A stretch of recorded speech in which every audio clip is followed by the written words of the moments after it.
Jai Shri Ram. Cultural hegemony. Hegemony, we have already learnt, is domination. Hegemony. Hegemony. So, Hegemonic. Hegemonic. hegemonic.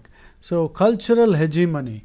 Now, you see, cultural hegemony is the domination of one culture by another.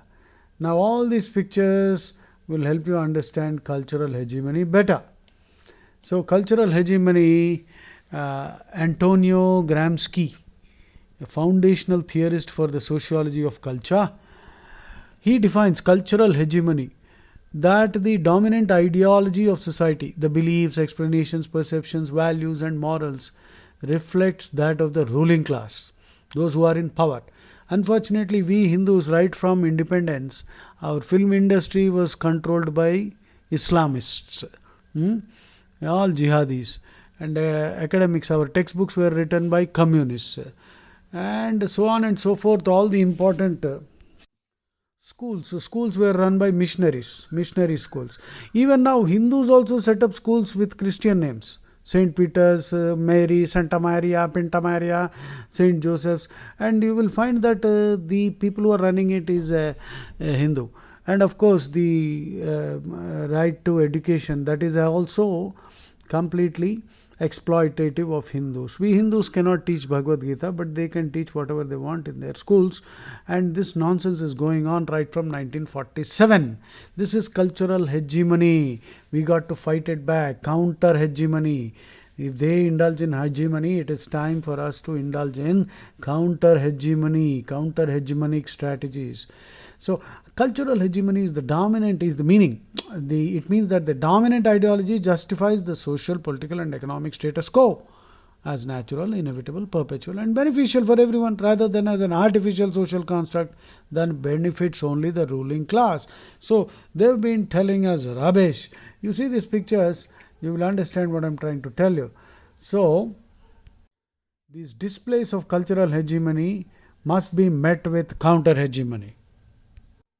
So they have been imposing on us. Cultural hegemony refers to the manipulation of culture in society. They are manipulating culture, and manipulating our beliefs, our perceptions, our values, and mores, customs, to the extent that this imposed culture slowly becomes the accepted norm. And that is how they dominate us, through non-violent consensual means. For example, Hindu girls are wearing torn jeans, they are wearing all kinds of stuff which is ridiculous. I mean, I don't want to use strong words, but they don't have to display their anatomy and biology on the street. Let the Americans do that. Parisians walk almost naked, let them do that. So, and now the kind of foods that we are eating, our fridges are stocked with tamasic food. That is why people, by the time they're 30, they have all diseases. Whereas Bhagavad Gita, Krishna will tell you, Vedas will tell you that you must eat fresh food, not these sauces and all these, fast food. These are dangerous. These are all tamasic food. 3 months ago, they make it somewhere, blast freeze it, and send it to you, and it is full of chemicals, preservatives, and that's the reason all kinds of psychological, psychosomatic disorders, physiological, it will start and then affect your brain, obesity, diabetes. Oh my God! So please. So we must fight back. Every Hindu should fight back against this cultural hegemony. Even now in our universities, communist hegemony, young people, young kids, who enter universities. Our universities have unfortunately become hotbeds of political activity. Only radicals are getting produced because this communist ideology is completely vitiating the atmosphere. So they're filling young kids with hatred. eh. There is no caste in Hinduism, but they are taught that it is all about caste, and the upper caste are exploiting you. My foot. The truth of the matter will be only understood if we teach Bhagavad Gita in universities. Bhagavad Gita should be made the national book, compulsory, and every kid should be taught. Then they will be able to resist this indoctrination that is going on in our universities.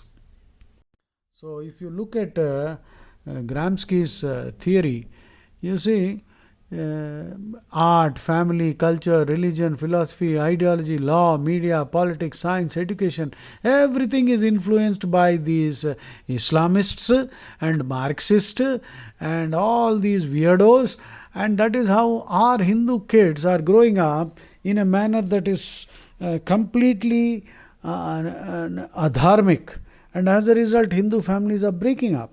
The divorce rate has gone up, and all kinds of raunch culture is increasing.